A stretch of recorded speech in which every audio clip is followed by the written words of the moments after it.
विघ्नहर्ता श्री गणेश, श्री गणेश, श्री गणेश। असुर महानायक, हमारे गुप्तचर ने सूचना दी है कि एक नहीं 3 रथ अमरपुर की ओर बढ़ रहे हैं।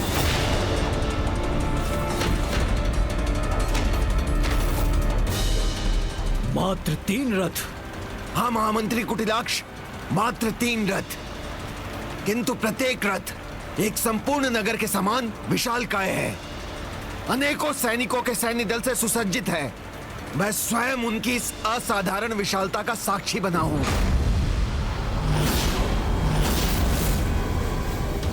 अनेकों सैनिक? अवश्य ही देवता उनके साथ सैनिक बनकर आ रहे होंगे।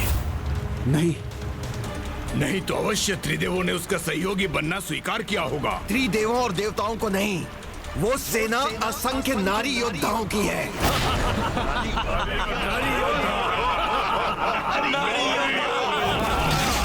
महानायक नारी!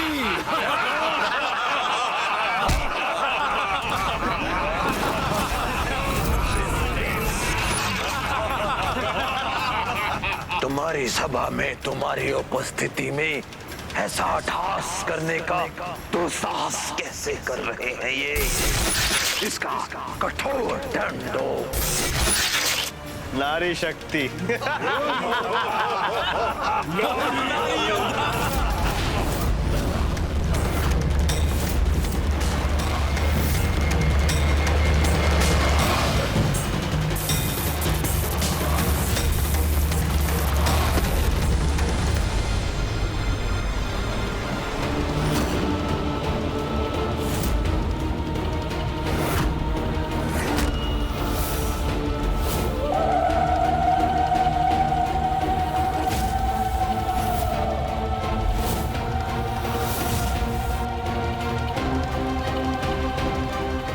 नारी के नेतृत्व में अनेकों नारी योद्धाओं की सेना आक्रमण कर रही है। इसमें परिहास और अट्टहास का क्या कारण है? कोई समझाएगा मुझे? क्षमा करें असुर महानायक, परंतु ये परिहास नहीं तो और क्या है? एक नारी अनेकों ब्रह्मांडों की अधिपति, महानतम असुर महानायक भंडासुर जी को चुनौती देने का दुस्साहस कर रही है, और वो भी नारी योद्धाओं की दुर्बल सेना के साथ। असमानता के इस युद्ध में क्षति हमारी नहीं, उनकी ही होगी। हाँ पिताश्री, हमें कोई क्षति नहीं पहुंचेगी। जैसे शुंभ निशुंभ को कोई क्षति नहीं पहुंची और जैसे महिषासुर भी आहत नहीं हुए।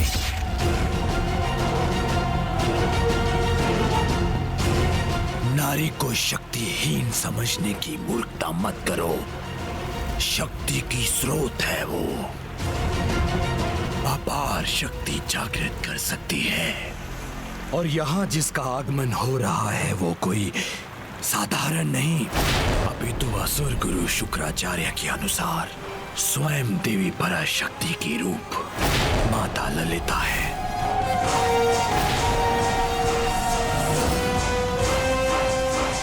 किंतु असुर महानायक, जिसका नाम ही ललिता हो वो तो कोमल ही होगी, क्योंकि सत्य यही है, यथा नाम तथा गुण।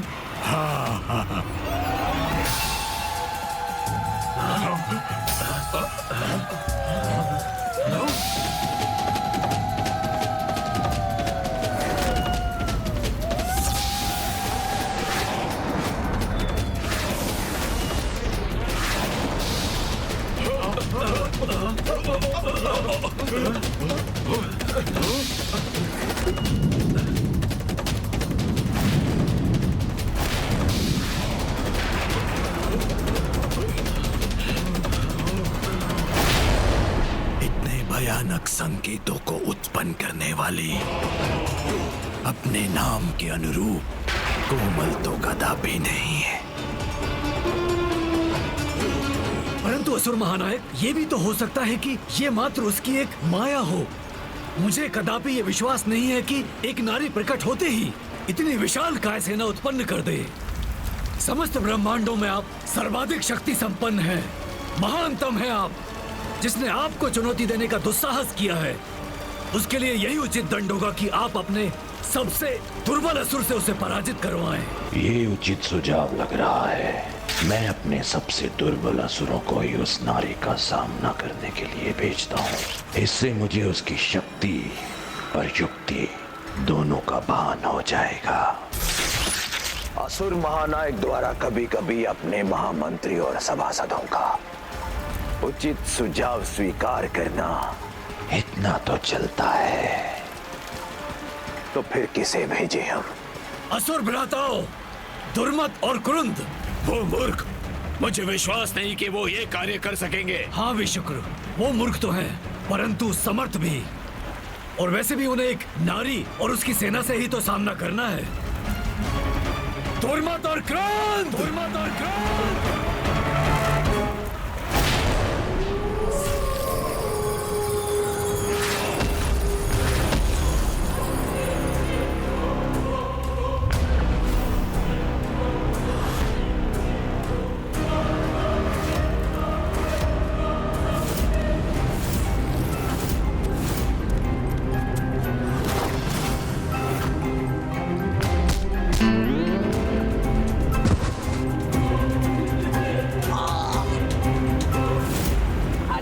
हटो यहाँ से, तुमसे पूर्व यहाँ मैं आया था, इसलिए भीतर भी मैं जाऊंगा।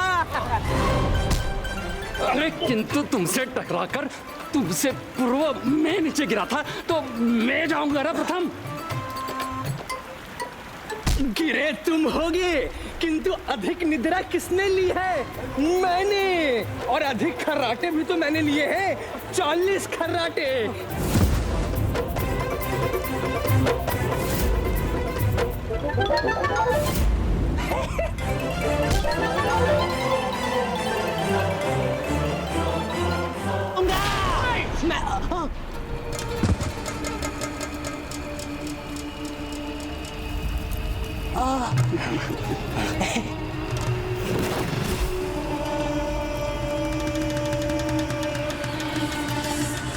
प्रणाम असुर महानायक।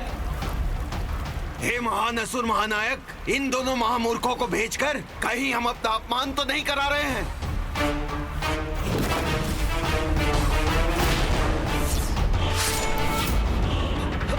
मेरा हाथ, मेरा हाथ कहाँ गया?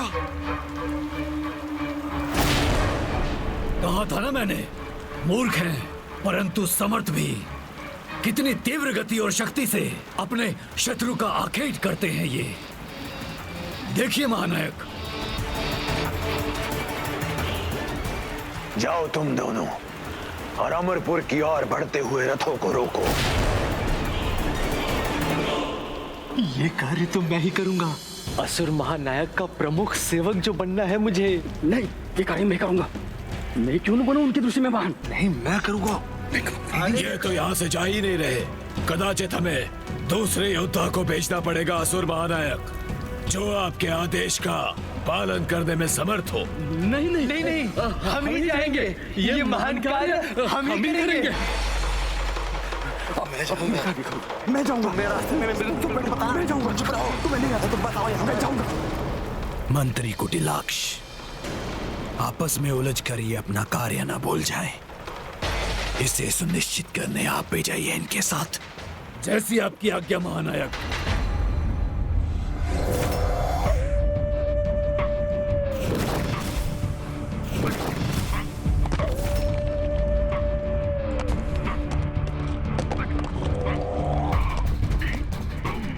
इन रथों पर तो मात्र नारी ही आरूढ़ है। ये कार्य मुझे सौंप दें। नहीं, इन नारियों का संहार तो मेरे ही कुशल हाथों से शोभा देगा। नहीं, मैं जाऊंगा। मैं जाऊंगा। नहीं, मैं जाऊंगा। अरे मैं जाऊंगा। शांत। कदाचित मुझे ही जाकर असुर महानायक भांडासुर जी को यहाँ बुलाना होगा। नहीं नहीं, उन्हें बुलाने की क्या आवश्यकता है? हम दोनों आपस में क्रीड़ा से निर्णय ले लेंगे। ले लेंगे ना? हाँ, ले लेंगे। और क्रीड़ा में जो विजयी होगा वही आगे जाएगा। हाँ। देखो, इस पत्थर का सपाट भाग चित और ये खुरदरा भाग पट। देखो, पत्थर उछाला, बोलो चित या पट, बोलो। पट पट। लौट आ गया। अब मैं जाऊंगा। दुर्मत जाएगा, नारी सेना को समाप्त करके आएगा।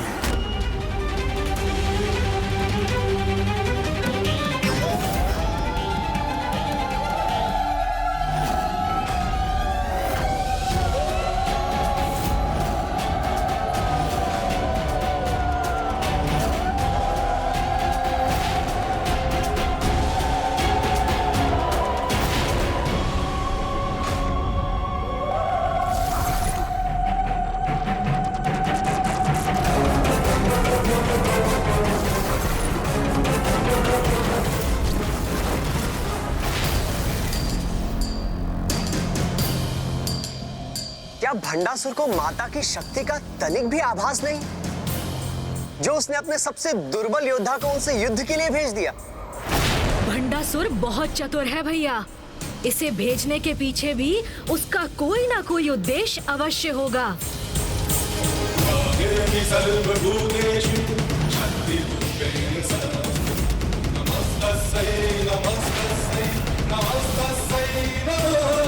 आज मैं और मेरे अस्त्र इनके रक्त से तृप्त हो जाएंगे।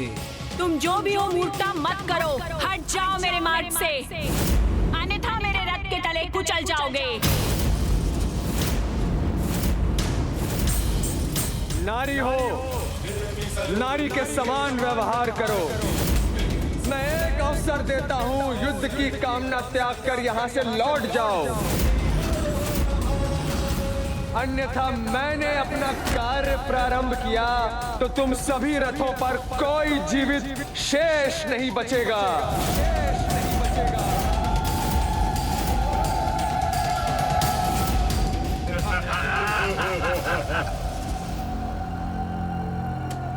रुकिए देवी दंडीनाथा। आप सेनापति, अभी आपको वार करने की कोई आवश्यकता नहीं। सर्वप्रथम आप अन्य देवियों को उनके शौर्य का परिचय देने दीजिए।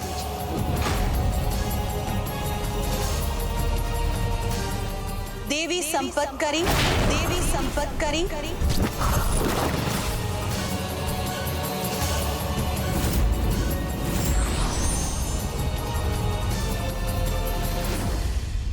प्रणाम माता। विजयी भव।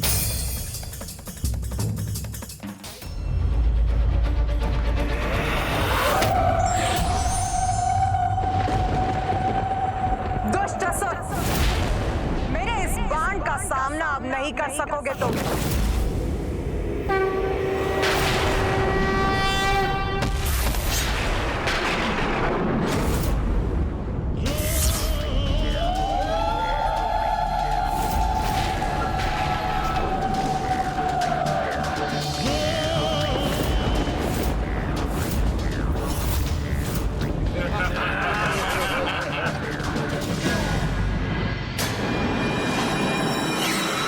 मेरी गति का परिचय तो तुम्हें हो ही गया होगा देवी। इसके पहले कि तुम कुछ भी करो, मेरा ये खड़ग अपना कार्य कर चुका होगा।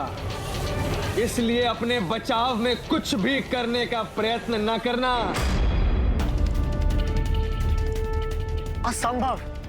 ये कैसा छल किया है इसने, जिसे माता संपत्करी रुकने पर बाध्य हो गई?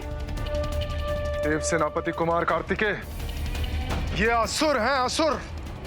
युद्ध के नियमों का पालन करना इनकी प्रवृत्ति नहीं, ये तो छल स्वरूप पीछे से आक्रमण करते हैं सदैव। छल को अपना बल बनाने में महारत प्राप्त है हम भ्राताओं को। शत्रु का संहार करना एकमात्र लक्ष्य है, जिसके हेतु शत्रु के वार के प्रकार की चिंता किए बिना बस वार करते हैं हम। अद्भुत! इन दुर्मत जी ने नियमों की सीमाओं को लांघकर इन देवियों को सीमाओं में बांध दिया।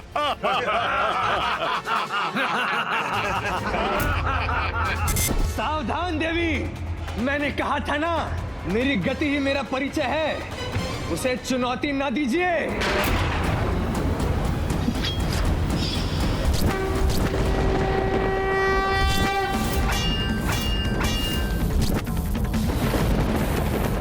दुर्मत का खड़ग है ये, इसके प्रहार को रोकना इतना सरल नहीं।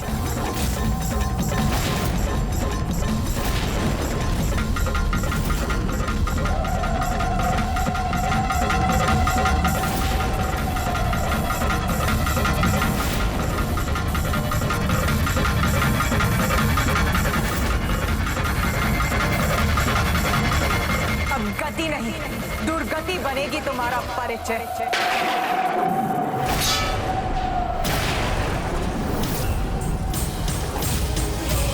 सर्वभूतेषु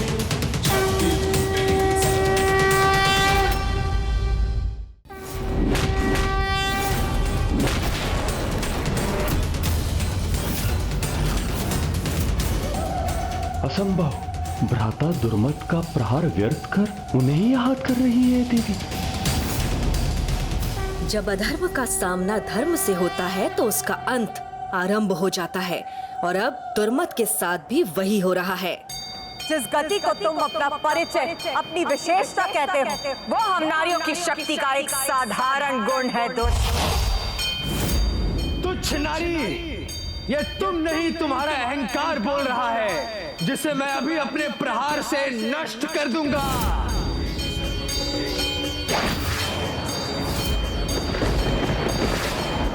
दुस्साहसी असुर, दंडित तो तुम हो गया।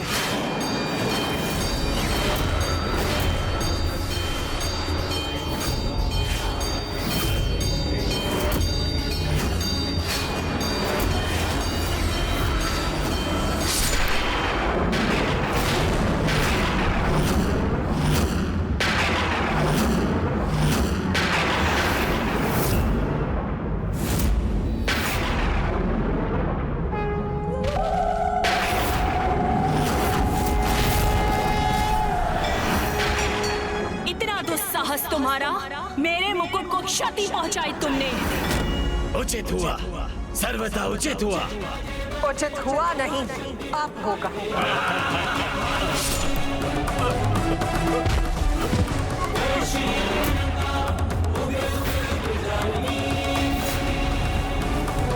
संपतकरी एक साधारण असुर सैनिक का वध किया तो क्या हुआ? अब जैसे मुकुट को क्षति पहुंचाई है, वैसे ही इसके मस्तक पर वार कर इसका अंत करूंगा मैं। मूर्ख असुर, ये तुम्हारे मुस्कुराने का समय नहीं, अपनी मृत्यु से भेंट करने का समय, और जिसका अस्त्र का चुनाव तुमने स्वयं किया है।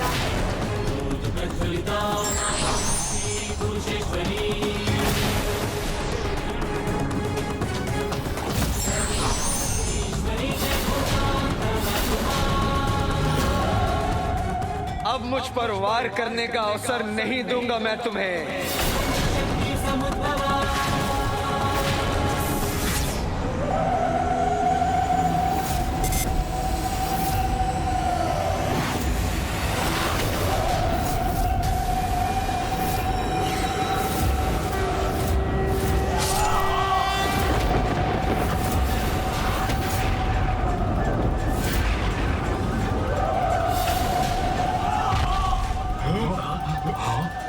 राधा,